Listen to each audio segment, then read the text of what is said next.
태안반도 기름 유출 뒤 삼성 측이 내놓은 2천억 원을 관리하는 허베이조합이 내부 갈등 속 심한 혼란을 겪고 있는데요. 결국 기금 전액에 대한 환수 결정이 내려졌습니다. 하지만 조합은 환수에 불응하는 상태로 정부와 사회복지공동모금회는 비상대책위원회를 꾸려 강제 환수 방안과 환수 이후 기금 사용 방안을 논의하기로 했습니다. 강진원 기자입니다.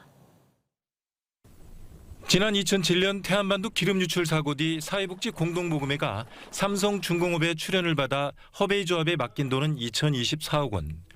어장보건 등 지역 공동체 사업에 써야 할 돈이지만 지난 2019년 조합 구성을 놓고 고소 고발이 이어지는 등 극심한 갈등 속에 정작 기금은 제대로 쓰이지도 못했습니다. 기금 집행 기간은 2028년까지로 5년 남았는데 집행률은 11%에 그쳤습니다. 분란으로 만들고 있죠. 읍면이 째겨져 있고 면비가 째겨져 있고 시군이 째겨져 있고 타협쳐가지고 거기에 또 이권 있는 사람들이 붙어 있고. 결국 공동모금회와 해수부는 지난 7일 더 이상은 안 된다며 11일까지 기금을 반납하라는 극약 처방을 내놨습니다. 하지만 환수는 아직도 이루어지지 않고 있습니다. 또 허베이조합 본부도 기금 대부분을 수협 등 여러 금융권에 예탁한 상태여서 회수할 경우 이자 50억 원가량을 받지 못할 거라는 입장입니다.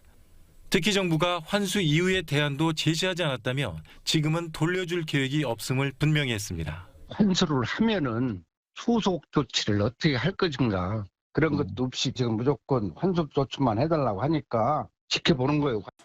공동모금회는 환수에 대해 불응이 계속되면 민형사상 대응에 나선다는 입장으로 환수 이후 전문가와 지역민의 의견을 들어 사업 체계를 마련하겠다고 밝혔습니다. 배분 사업 위반 사항이 확인되어서 최종 환수 결정을 하게 됐습니다. 8월 말까지 조속히 비상대책위원회를 구성해서 기금 환수를 포함한 사업 정상화를 추진해 갈 예정입니다.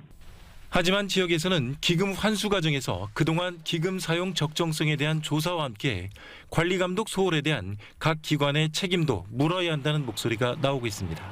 TJB 강진원입니다.